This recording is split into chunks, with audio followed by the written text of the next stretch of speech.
my administration will focus on ending the absolutely horrific practice of human trafficking, and I am prepared to bring the full force and weight of our government to the federal and at the federal level and the other highest levels, whatever we can do in order to solve this horrific problem, getting worse, and it's happening in the United States, in addition to the rest of the world, but it's happening in the United States, which is terrible.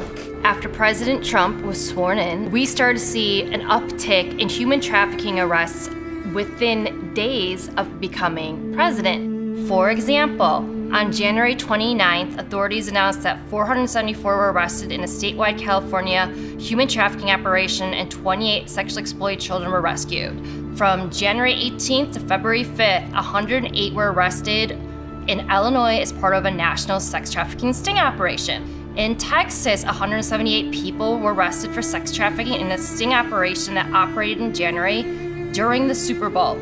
16 people were arrested in January in Michigan for sex trafficking during the Detroit Auto Show. And in February of that year, authorities arrested 11 in Virginia in a child sex trafficking sting. President Trump gave a listening session in the White House surrounded by advocates who had been working to combat child sex trafficking with the federal government for many years.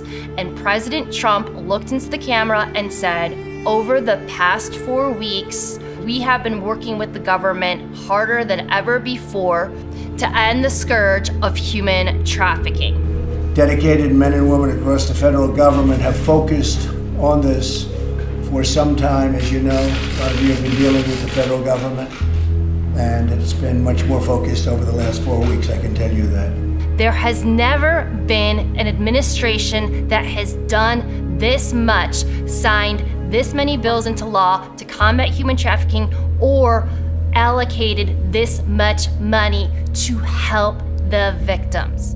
Now, here's some things that President Trump's administration has done to combat human trafficking that rarely gets covered by the mainstream media, that all of you can go on whitehouse.gov and look up.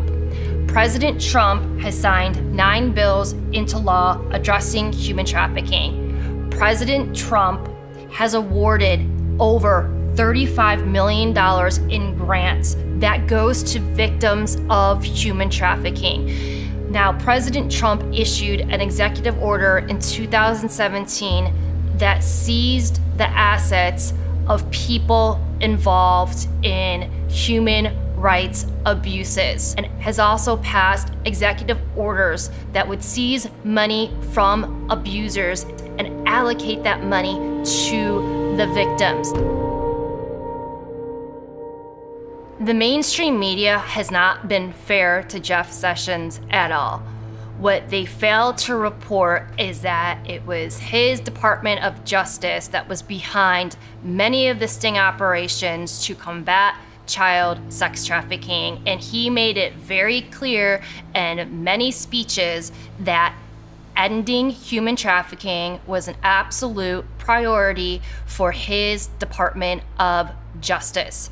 In 2017, after Jeff Sessions addressed law enforcement in a training session to combat human trafficking, we started to see not only more pedophile and child sex trafficking arrests, we started to see more high-profile arrests. We saw Mayor de Blasio's staffer and CNN guest Jacob Schwartz arrested in May of 2017 for possession of 3,000 images of child porn, including the rape of a 6-month-old baby.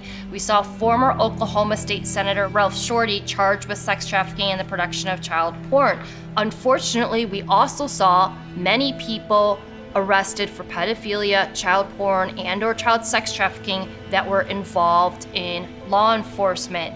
For example, former Los Angeles County Sheriff's Department psychologist Michael Dane Ward, Palm Beach County Sheriff's Deputy Adam W. Godby facing child pornography charges after more than 30 images and videos were found on his cell phone and laptop at his home.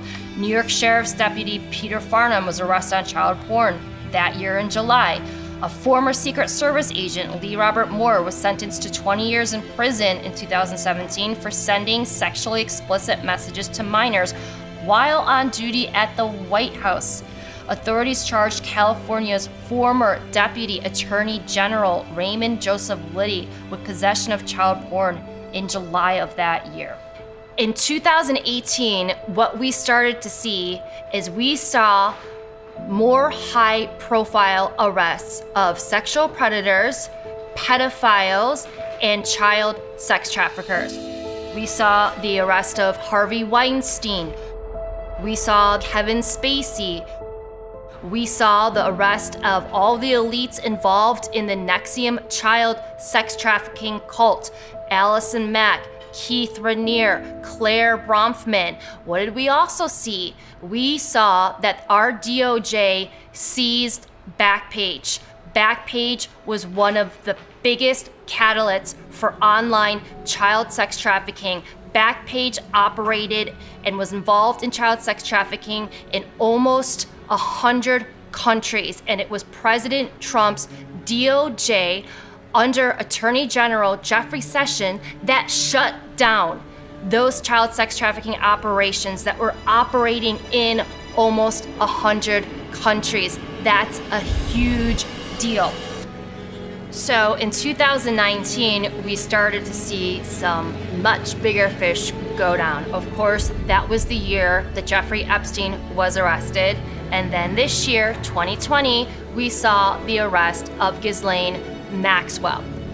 Furthermore, President Trump announced during the COVID lockdown with General Milley that the United States military was conducting many operations to combat drug trafficking and human trafficking. President Trump specifically talked about a secret military operation commanded by General Milley, who is the highest ranking U.S. military official, that led to the rescue of a girl who dealt with the most horrific abuse that anyone could deal with, next to death, according to President Trump. There are the activities of human trafficking, and especially with respect to women, and as you know, proportionally, it's mostly women. And it's a horrible thing. It's a horrible thing, and there's never been a time like it.